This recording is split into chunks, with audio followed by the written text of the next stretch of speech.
오늘 은혜 받으실 하나님의 말씀은 누가복음 9장 우리 57절에서 62절 말씀입니다. 길 가실 때에 어떤 사람이 여짜오되 어디로 가시든지 나는 따르리이다. 예수께서 이르시되 여우도 굴이 있고 공중의 새도 집이 있으되 인자는 머리둘 곳이 없도다 하시고, 또 다른 사람에게 나를 따르라 하시니 그가 이르되 나로 먼저 가서 내 아버지를 장사하게 허락하옵소서. 이르시되 죽은 자들로 자기의 죽은 자들을 장사하게 하고 너는 가서 하나님의 나라를 전파하라 하시고, 또 다른 사람이 이르되 주여 내 주를 따르겠나이다마는 나로 먼저 내 가족을 작별하게 허락하소서. 예수께서 이르시되 손에 쟁기를 잡고 뒤를 돌아보는 자는 하나님의 나라에 합당하지 아니하리라 하시니라. 아멘. 오늘 저는 이 말씀에 의지해서 우리 십자가를 치러 가는 길에 만난 사람들이라는 이런 제목으로 은혜를 나누도록 하겠습니다. 여러분, 이 땅에 우리 사람으로 태어나신 우리 예수님께서 그때가 되어서 사역을 시작했습니다. 우리 사역을 시작하실 때 외침이 있었죠. 회개하라, 천국이 가까웠느니라 하는 이런 외침 속에 예수님의 사역이 시작되었습니다. 그 이후에 천국 복음을 전파하시고 또 천국 복음을 가르치시고 또 백성 중에 모든 병과 모든 약한 것을 고치셨다고 말씀하고 있습니다. 또 마태복음 5장, 6장, 7장에 보면은 우리 산상수훈을 가르쳐서 수많은 사람들에게 우리 큰 은혜를 갖게 하였습니다. 그리고 항상 예수님의 사역을 비난하는 이 바리새인들과 우리 서기관들과 논쟁을 통해서 그들을 강하게 질책하기도 했습니다. 오늘 본문 말씀은요, 예수님께서 공생애의 마지막 부분인 바로 이 십자가를 지시기 위해서 예루살렘으로 올라가시는 길에서 예수님을 따르겠다고 나서는 세 사람과 나눈 대화의 말씀입니다. 여러분, 첫 번째 사람은 주님이 어디를 가시든지 따르겠다고 합니다. 우리 누가복음 9장 57절에서 58절을 한번 다시 보겠습니다. 길 가실 때에 어떤 사람이 여짜오되 어디로 가시든지 나는 따르리이다. 예수께서 이르시되 여우도 굴이 있고 공중의 새도 집이 있으되 인자는 머리둘 곳이 없도다 하시고. 여러분, 이 첫째 사람이 어디로 가시든지 주님을 따르겠다는 이런 말씀을 합니다. 그런데 예수님께서는요, 동문서답 같은 이런 대답을 하시는 것을 볼 수가 있습니다. 인자는 머리 둘 곳이 없다는 그런 말씀입니다. 여러분, 인자가 머리 둘 곳이 없다. 이 말씀의 의미, 그 배경은요, 바로 이 본문의 바로 앞단락에 있습니다. 예수님 일행이 사마리아에서 하루를 묵어가기를 원하셨는데 그 지역 사람들이, 사마리아 사람들이 그 예수님의 일행을 받아들이지 않아서 계속 길을 갈 수밖에 없는 그런 상황이었다는 것을 말씀합니다. 여러분, 좀 쉬시고 그리고 좀 잡수시고 또 주무시고 이런 평안한 가운데에 예루살렘에 올라가는 이런 길이었어야 되는데 그렇게 하질 못했다는 것은요, 사마리아에 사는 사람들 때문에 그렇다는 거예요. 여러분, 그 이유가 바로 예루살렘을 향해서 올라가시는 것이라는 이런 말씀을 우리 하고 있습니다. 여러분, 예루살렘 사람들은요, 전쟁으로 혼혈이 된 이 사마리아 사람들을 아주 경멸하는 이런 풍조가 있었습니다. 이때 예수님은 여우도 굴이 있고 공중의 새도 집이 있는데 인자는 머리둘 곳이 없다라는 이런 말씀을 주고 계십니다. 여러분, 이 말씀은요, 주님을 따르는 삶에 예상치 못한 고난이 많이 따른다는 그런 말씀입니다. 편하게 쉴 수도 있고 먹고 마실 수도 없습니다. 또 우리 집이 좀 평안한 곳에서 주무시도 해야 되는데 그럴 수가 없었죠. 이 사람은 주님을 따르겠다고 나선 사람이지만 주님을 따르는 데에 불편함과 괴로움과 잠잘 곳, 먹을 것이 마땅하지 않은 상황을 한 번도 겪어보지 못한 사람이라고 생각이 되는 장면이 있습니다. 여러분, 이 본문의 평행 구절은요, 우리 마태복음 8장 19절에 보면은 이 사람을 한 서기관이라고 표현하고 있습니다. 여러분, 예수님 당시 바리새인과 서기관은요 주로 종교 지도자들 층에 속했습니다. 그게 가난하게 살지 않았다는 거예요. 부유한 삶을 살았습니다. 항상 사람들에게 높임을 받았어요. 그리고 그들이 다니는 모습도 아주 이 거룩한 옷을 입고 어그적거리며 시장을 걷고 문안받는 그런 삶을 사는 사람들이었어요. 그런데 그 중에 한 사람, 이 서기관이요 예수님을 따르겠다고 나선 그런 모습이 아니겠습니까?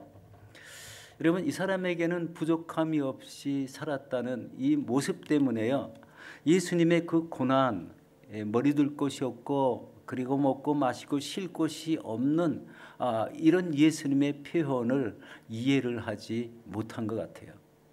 예수님께서도 이런 높은 마음을 가진 이런 사람에게 너는 나를 따르라고 하지 않으셨어요. 대답을 하지 않으셨습니다. 예수님은 이 사람에게 인자는 머리 둘 곳이 없다는 이 말씀을 하심으로 그가 예수님을 따르겠다는 그 생각을 우리 접게 하셨다는 거예요. 여러분, 두 번째 사람에게 예수님은 나를 따르라고 하십니다. 예수님은 나를 따르라는 이런 말씀, 예수님께 나를 따르겠다 그렇게 말씀하십니다. 우리 59절과 60절 말씀입니다. 또 다른 사람에게 나를 따르라 하시니 그가 이르시되 나로 먼저 가서 내 아버지를 장사하게 허락하옵소서. 이르시되 죽은 자들로 자기의 죽은 자들을 장사하게 하고 너는 가서 하나님의 나라를 전파하라 하시고. 예수님께서 두 번째 사람에게 나를 따르라고 하셨을 때 그의 대답은 뭐였습니까? 가서 내 아버지를 장사하게 허락하옵소서라는 말씀입니다. 여러분, 이 말의 의미는요 그 아버지가 아직 죽은 것이 아니라 죽을 때를 기다렸다가 죽은 후에 장사를 드리고 지내고 주님을 따르겠다는 이런 의미가 되는 겁니다. 좀 이해가 되시죠? 그럼 예수님은 즉시 지금 예루살렘에 올라가는 길에 계신데 이 사람은요 자기 아버지가 돌아가실 때까지는 움직이지 않겠다는 그런 의미의 말씀 아니겠습니까? 이 사람은 자신의 사정을 앞세우고 그리고 그 일을 다 마치면은 예수님을 따르겠다는 이런 모습입니다. 여러분, 우리의 삶 속에서도요 이런 사람들이 많습니다. 나는 아직도 이 세상에서 할 일이 많고요. 매주마다 요일마다 해야 될 일이 꽉 차 있습니다. 나는 예수님의 복음을 증거하는 이런 대열에 합류하고 싶어도 갈 수가 없어요. 바쁩니다. 여러분, 이런 사람의 그 내용이 바로 이 모습과 좀 비슷하지 않을까요? 우리 교회에서는 추진하는 일이 또 하나님께서는 우리 믿는 사람들에게 모든 교회에게 너희는 온 천하에 다니며 만민에게 복음을 전파라는 이런 놀라운 사명을 주셨는데 그 사명을 가진 한 사람 한 사람 믿음의 개체인 저와 여러분들이요 믿음을 들고 복음을 들고 우리 전도하는 곳에 선교하는 곳에 나가지 않으면 그 별다른 의미가 없지 않습니까? 이 시대에 마땅하지 않다는 거예요. 참 이 두 번째 사람은요, 이 자기의 사정을 앞에 놓고 움직이지 못하는 이런 현실을 주장하고 있습니다. 그게 바로 저와 여러분들이 아닐까 이렇게 생각이 됩니다. 여러분, 그 아버지가 언제 죽으실지 누가 어떻게 알겠어요? 예수님께서 그에게 하신 말씀이 무엇입니까? 죽은 자들로 자기의 죽은 자들을 장사하게 하고 너는 가서 하나님의 나라를 전파라고 하십니다. 여기서 죽은 자들로 자기의 죽은 자를 장사하게 하라. 여러분, 그 가족은요 하나도 예수님 믿고 구원받지 않았다는 거예요. 그러니까 다 예수님 보시기에는 다 죽은 자들입니다. 죽은 자들로 죽은 자를 장사하게 하라. 그리고 너는 가서 어떻게 하라고요? 우리 복음을 전파하라. 하나님 나라를 전파하라고 이렇게 말씀하십니다. 여러분, 이 말씀이 여러분 마음에 새겨졌으면 좋겠습니다. 이 시대에 좀 급박하게 돌아가는 이 전 세계 정세를 보면은요, 우리가 사는 이 시대가 아주 급박하고 또 마지막 시대라는 이런 개념이 생기지 않습니까? 우리 나라가 또 전 세계가 뒤숭숭하고 불안하고 물가가 오르고 또 경제적 어려움이 생기고 빈곤이 생기고 그리고 사랑이 식어지고 여러 가지 우리 마지막 때의 요소를 다 나타내고 있는 이 시절입니다. 이때 우리 주님이 강조하시는 내용이 너희는 우리 하나님 나라를 전파라는 이 말씀이 우리에게 좀 새겨졌으면 좋겠습니다. 우리 세 번째 사람은요, 내가 주님을 따르겠습니다. 그런데 먼저 가족을 작별하게 허락해달라고 말씀합니다. 누가복음 9장 61절에서 62절 말씀입니다. 또 다른 사람이 이르되 주여 내가 주를 따르겠나이다마는 나로 먼저 내 가족을 작별하게 허락하소서. 예수님께서 이르시되 손에 쟁기를 잡고 뒤를 돌아보는 자는 하나님 나라에 합당하지 아니하니라 하시니라. 여러분, 이 사람은요 주님을 따르겠다고 하면서 먼저 가족의 이 작별을, 가족과 작별을 하게 해달라는 것입니다. 어쩌면 아주 타당하고 또 반드시 그렇게 해야 되는 그런 일이라고 생각합니다. 그런데 이 말의 이면에는요, 가족이 반대했을 경우는요, 가족이 허락하지 않는다면 주님을 따를 수 없다는 또 다른 개념이 생기게 되지 않습니까? 주님 이 바쁜 시기에 어디를 간다는 얘기입니까? 라고 이렇게 한마디 딱 하면은요, 이 사람은 자기가 한 말이 가족에게 작별이 안 되고 가족에게 붙들리는 사람이 될 수밖에 없습니다. 이 세상의 삶은 누구나 다 바쁘고 하는 일들이 많기 때문에 이런 일들이 생길 수가 있다는 것을 우리 생각해 보게 됩니다. 이때 우리 예수님께서 하신 유명한 말씀이 이런 말씀입니다. 쟁기를 잡고 뒤를 돌아보는 자는 하나님 나라에 합당하지 않다는 거예요. 저는 시골에 살아서요, 쟁기질이 어떤 건지 잘 압니다. 묵은 땅을 이 쟁기로 이렇게 소가 끌고 가는 쟁기로 갈아엎는 거잖아요. 논도 썰어지를 하고요, 밭도 다 갈아엎습니다. 그리고 거기에 뭐를 뿌려요? 새 씨앗을 뿌리면 거기서 씨앗이 자라나서 결실하는 것을 봅니다. 우리 하나님은요, 예수님은 거기에 비유를 하셨어요. 이 기경, 땅을 갈아엎은 곳에 평탄하게 만들고 그곳에 새 씨앗을 뿌릴 때, 복음의 씨앗을 뿌릴 때 이 씨앗이 자라나 아름다운 결실을 하듯이 우리가 뿌린 복음도 그런 결실을 이루어야 된다는 말씀이지 않습니까? 이런 결실을 이루라고 강조를 하시는 이런 말씀입니다. 여러분, 이 세상은요, 복음을 듣지 못해서 우리 예수 그리스도를 믿고 구원받아야 할 사람이 많은데 이 구원에서 제외되고 있다는 생각을 혹시 해보셨습니까? 구원에서 제외됐다. 참 굉장히 이제 가슴 아픈 그런 이야기입니다. 우리 가족과 작별을 했는데 작별이 아니라 가지 못하게 말리는 사람이 가족이라고 이렇게 생각한다면 하나님의 나라가 이 복음이 왕성하게 전파되는 일이 없어질 것이라는 이런 생각을 할 때 하나님 편에서 보면요, 얼마나 답답하실까 이런 생각이 듭니다. 우리 복음 전해지는 사람이 가족의 허락을 받아야 하는데 이치적으로는 맞죠. 그런데 가족이요, 갈 수가 없다고 한마디 딱 하면은요, 이 가기가 너무 힘들지 않습니까? 바로 이런 걱정 저런 걱정, 우리 가정에 걱정이 없고 우리 사연이 없는 이런 가족이 어디 있습니까? 그런데 이런 모든 걱정은요, 하나님 나라에는 합당치 않다라는 이런 말씀을 주고 있습니다. 여러분, 이 세상에는 모든 성도님들은요, 세상을 갈아엎는 이런 복음의 쟁기를 잡은 사람이라고 확신합니다. 이런 복음의 쟁기를 잡은 자들이 선교지를 바라보고 우리가 전도해야 될 전도의 장소를 바라보고 나가야 되는데 이런 걱정 저런 걱정하며 우리 단기 선교도 다녀올 수 없는 그런 상황에 빠진다면 본인의 믿음은 과연 어느 상태인가 본인 스스로 진단할 수가 있습니다. 그게 우리 복음이 믿음이 잘못됐다는 그런 개념이 아닙니다. 하나님의 이 시대의 말씀은 바로 이 복음 전하는 데 굉장한 초점이 있다는 것을 말씀을 드리는 겁니다.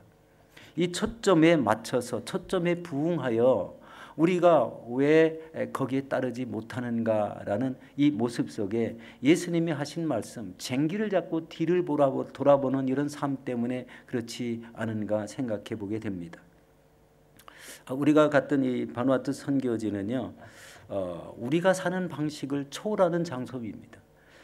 원주민들이 사는 방식대로 따르며 그들과 일체감을 갖기 위해서 그들의 삶을 통일하게 살려고 노력을 많이 합니다.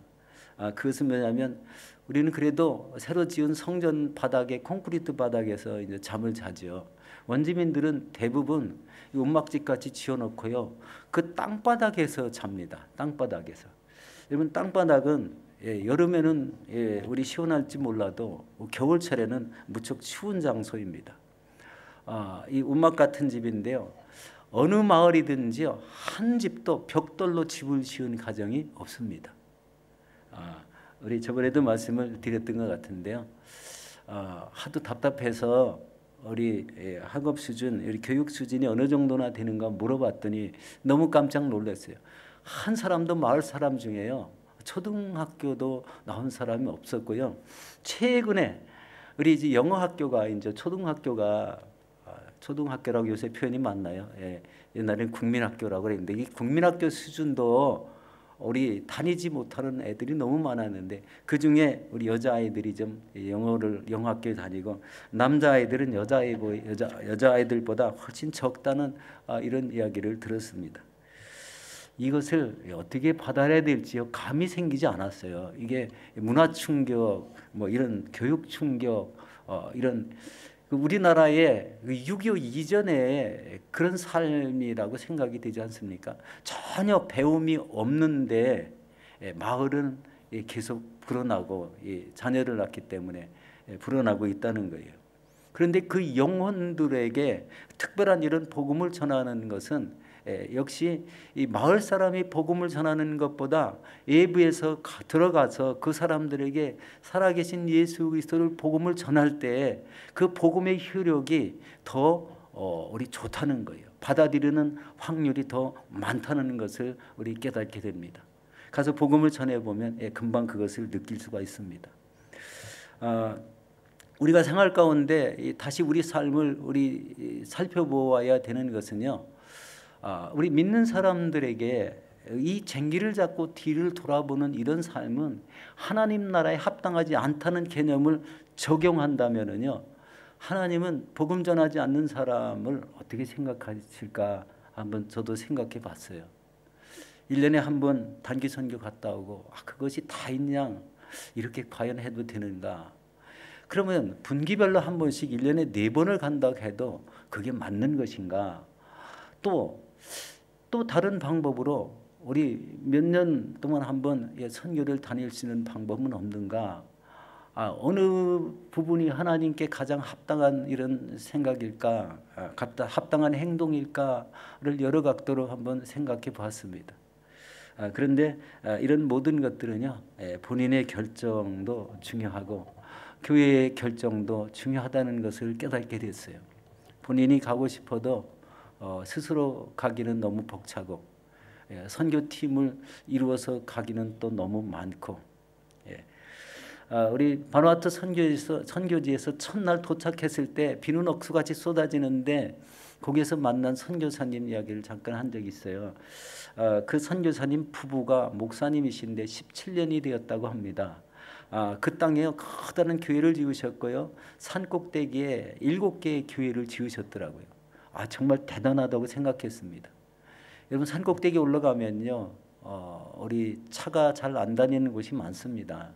다 걸어 다녀야 되고 교회를 건축하려면 그 제목들을 다 운반해야 되고 그런 곳입니다. 그런 곳에 교회를 7개를 개척했다, 이렇게 말씀을 들었습니다.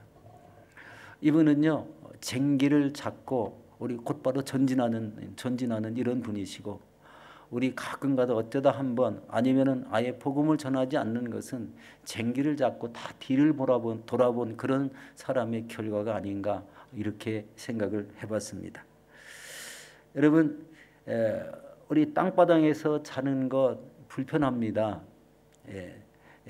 샤워장이 없어가지고 밖에 이렇게 천막 같은 걸 치고 샤워를 할 수밖에 없고 그리고 거기에서 빨래를 하고 식기도 닦아야 되는데요.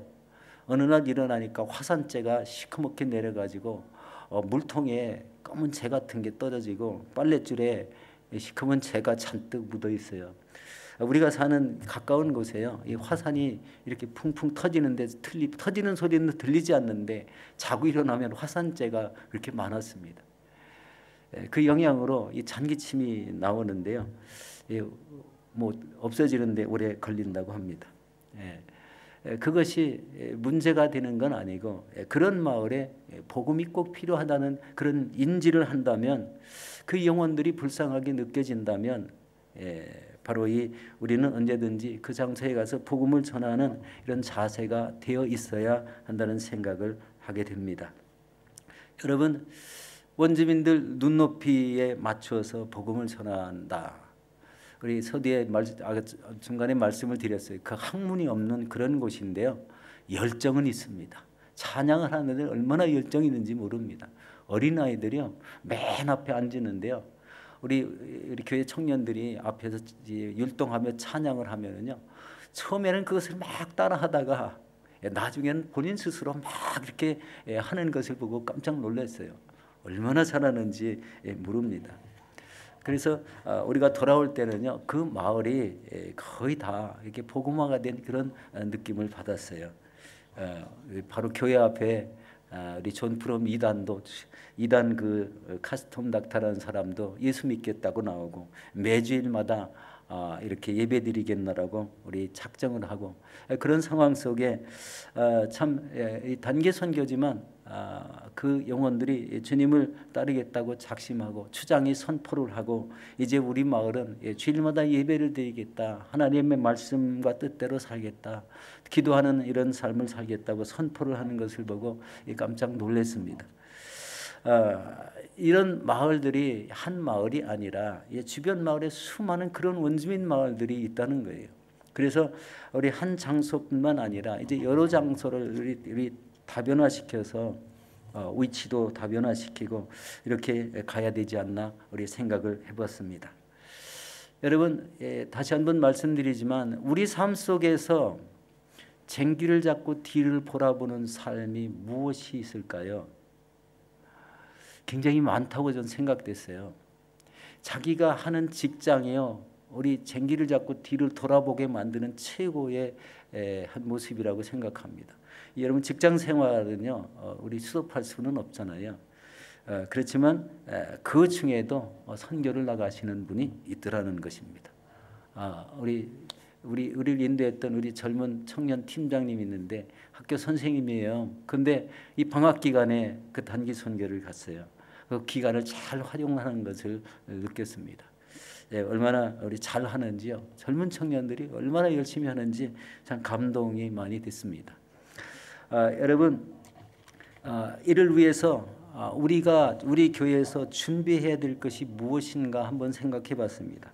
여러분, 그 첫째가요, 복음 증거를 할 수 있는, 항상 준비를 할 수 있는 그런 준비가 되어 있다면 우리는 언제든지 갈 수 있겠다는 거예요.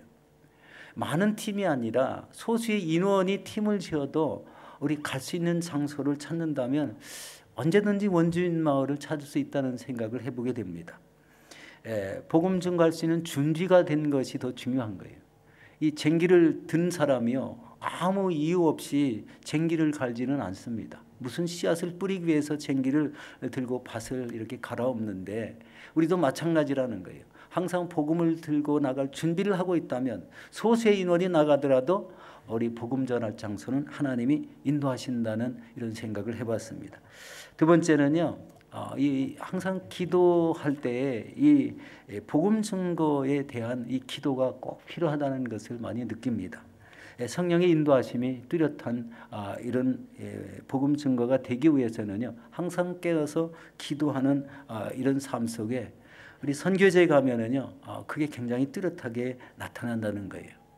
그래서 우리 새벽에 일어나 기도하고 또 말씀 주신 대로 따라 그대로 하면은요, 놀라운 은혜의 역사가 계속 일어나게 되는 것을 보았습니다. 그리고 세 번째는요, 복음 전하는 영혼들이 내 자신을 사랑한 것 같이 이 사랑하는 이런 자세가 필요합니다.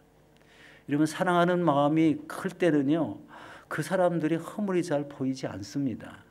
그 사람들이 학문이 없고 그리고 그 사람들이 뚜렷하게 우리 직장들이 없고 아무것도 우리 나가서 하는 일터가 없어요. 그냥 주변 마을에 가서 과일나무 쳐다보면 과일이 있고 우리 밭작물도 특별히 안 가꾸는데 무슨 열매를 따다 먹고 그러는 걸 보면요, 참 특이한 장소라고 생각이 됐어요. 특별하게 밭을 안 갈아도요, 그 사람들은 하나님이 주신 자연적인 과일들, 열매들을 먹고 자라는데 사는데 부족함이 없다는 거예요. 그래서 하루 일과 생활이요, 하루 종일 앉아 있고 이것저것 놀러 다니고, 어르신들은 그래도 과일을 따라다니고 끼니에 맞춰서 들어오시고 그런 모습들을 봅니다. 이 복음을 전해야 된 영혼들을 사랑하라는 것은요, 역시 사랑하는 사람을 향해서 복음을 전할 때 그 복음의 효력이 생기지 않을까, 그런 생각을 해봤습니다. 이제 말씀을 정리하고 이제 기도하는 시간 갖도록 하겠습니다. 우리 사랑하는 성도 여러분, 하나님을 따르는 삶에 우리 전심전력하시기 바랍니다. 그리고 손에 복음의 쟁기를 잡고 나가는 길을 뒤돌아보지 않고 오직 영혼을 구하는 일에 힘쓰시는 저와 여러분들이 되시기를 예수 이름으로 축원합니다.